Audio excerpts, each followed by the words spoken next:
आज की इस वीडियो में हम डिस्कस करेंगे क्वाड्रेटिक रेसिप्रोसिटी लॉ के बारे में। So let us start.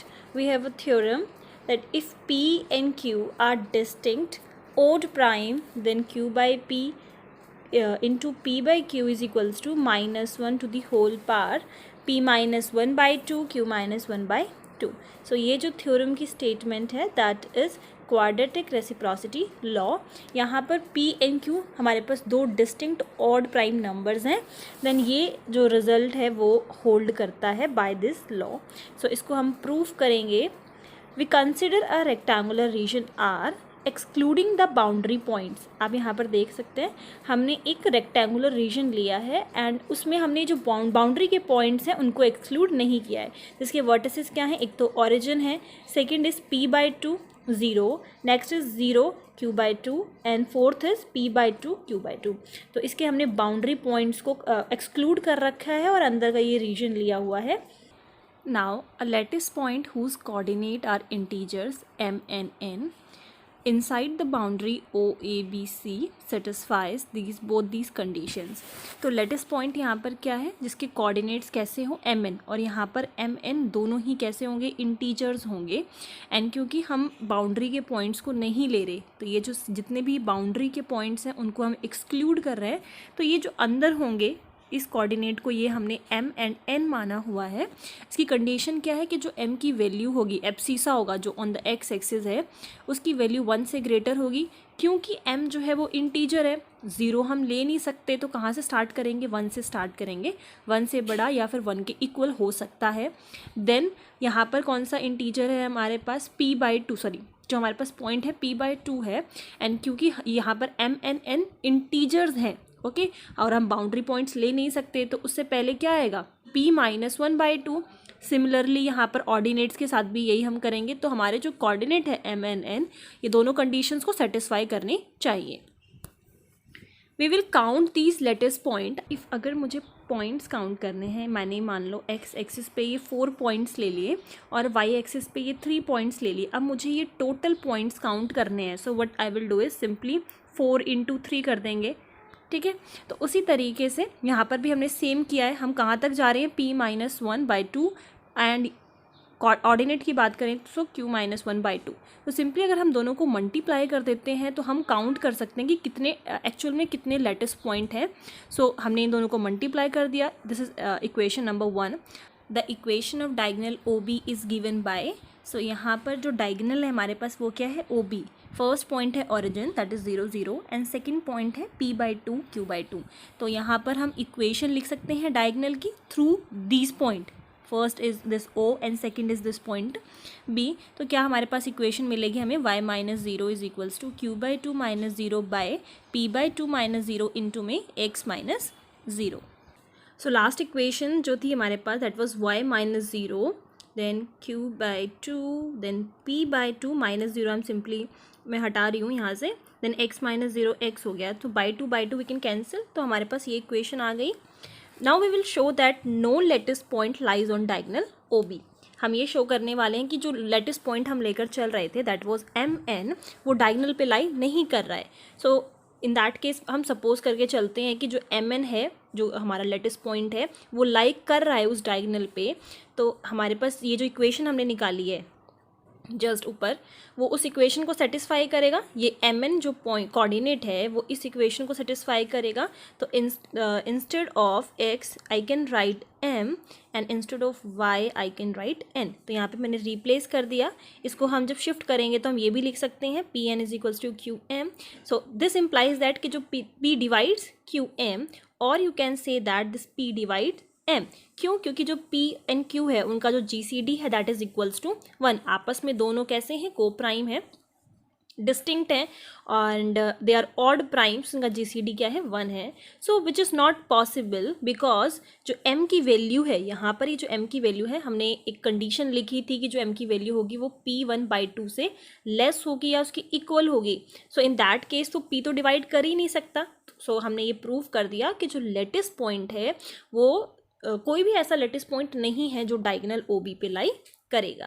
Let R1 be the portion of R below OB and R2 be the portion of R above OB. हम वापस से वहीं पर चलते हैं.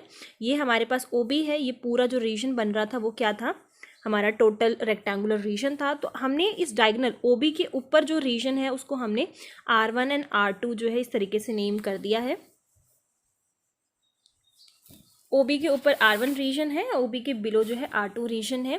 We will count the lattice point inside the region. अभी हमने total, आपने देखा कि हमने टोटल फाइंड किया था कि लेटेस्ट पॉइंट काउंट किए थे कि कितने हैं.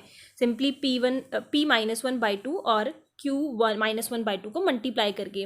Now what we are doing is कि जो लेटेस्ट पॉइंट है सेपरेटली अब हम फाइंड कर रहे हैं रीजन R1 एंड R2 का. We consider a point D और उसका जो कोऑर्डिनेट है that is K0 on OA है. सो हमने यहाँ पर कोई पॉइंट D ले लिया है. आप देख सकते हैं उसका जो कोऑर्डिनेट होगा दैट विल बी K0 क्योंकि ऑन द y एक्सिस नहीं है. तो OA पे हमने एक पॉइंट D ले लिया है. अब हमने क्या किया, एक परपेंडिकुलर लाइन जो है वो ड्रॉ करी है. Can see it. और वो जो परपेंडिकुलर लाइन हमने ड्रॉ की है वो डायगोनल पे किसी पॉइंट E पर मीट कर रही है. So this is E. We consider a point this on OA. Let the perpendicular on D meets the diagonal on E. The number of lattice point lying on DE will be this. So इसको समझते हैं हम. पहले यहाँ पर आ जाते हैं इस पे. अब क्योंकि वो पॉइंट क्या था, वो पॉइंट K था. एटलीस्ट वी नो दिस कि ये जो हम ज्वाइन कर रहे हैं, जो इस DE को हम ज्वाइन कर रहे हैं, तो इसका जो एब्सिसा होगा ऑन द X वाला जो एब्सिसा होगा दैट विल बी K. ये तो हमें पता है. ये हमें नहीं पता तो वो हम कैसे फाइंड कर सकते हैं. We can find this. जो हमने इक्वेशन निकाली है अभी डायगोनल की. अब यहाँ पर मुझे y तो पता नहीं है but I can find y और x की वैल्यू मैं यहाँ पर क्या पुट करूँगी, k. ठीक है, क्योंकि x तो हमें पता है ना कि वो k है. तो ये हमारे पास क्या आ गया, KQ/P. तो यही सेम चीज़ यहाँ पर लिखी हुई है, KQ/P. Therefore the number of lattice point lying in region R1. region R1 क्या है, जो इसके नीचे है, below the OB है, will be. अब हमें नंबर ऑफ पॉइंट्स निकालने थे तो हम क्या कर सकते हैं, सिंपली समीशन लगा सकते हैं. और k की वैल्यू कहाँ से वेरी करेगी, मतलब 1 से लेकर P-1/2 तक वेरी करेगी. इन सिंपली KQ/P. नेक्स्ट, सिमिलरली अगर इसी तरीके से हमें रीजन R2 का निकालना हो तो हम क्या करेंगे, स्ट्रेट अवे समीशन अब जो हमारा है वो k इज इक्वल्स टू 1 से जाएगा. R2 रीजन कौन सा है, ये इधर वाला OB के जो ऊपर वाला रीजन था, डायगोनल के ऊपर वाला रीजन था. अब यहाँ पर क्योंकि ये this is Q, this was P है ना, तो यहाँ पर जो समीशन चलेगा वो that will be from k is equals to 1 to Q-1/2 and simply KQ/P.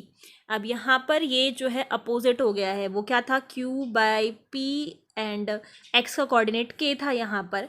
अब यहाँ पर ये चेंज हो चुका है, ठीक है, क्योंकि अब ये रेसिप्रोकल हो जाएगा. आप सिंपली उसी से निकाल सकते हैं, y is equals to Q/P and x वहाँ से निकालेंगे तो आपको ये मिल जाएगा.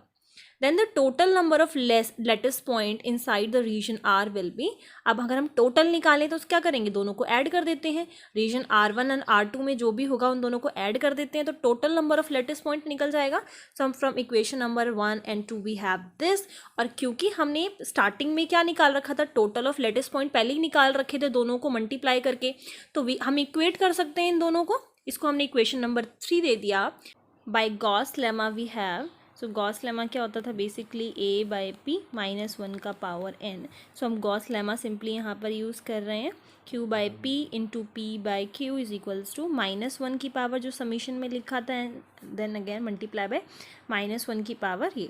अब हम क्या कर सकते हैं, सिंपली इन दोनों की पावर ऐड कर सकते हैं. बेस सेम है हमारे पास and when we will solve, जब हम टोटल करेंगे तो हमारे पास तो यही आएगा ना, P-1/2. और इसका जब समीशन हम करेंगे टोटल देन अगेन यही आएगा, क्योंकि जाई पॉइंट वहाँ तक रहे, दो सबको ऐड कर देंगे तो हमें यही मिल जाएगा. नाउ ये हमारे पास आ गया, लेफ्ट हैंड साइड यही चल रहा था, -1 to the power P-1/2 and Q-1/2 -1 की पावर, यही चीज़ हमें प्रूव करनी थी. So I hope quadratic reciprocity law is clear. But in case आपको कोई डाउट है तो आप लोग मुझसे पूछ सकते हैं. नेक्स्ट वीडियो में हम आगे कंटिन्यू करेंगे कॉलरीज एंड जो भी आगे की थ्योरम्स हैं उनको देखेंगे. So thank you for listening. Bye bye.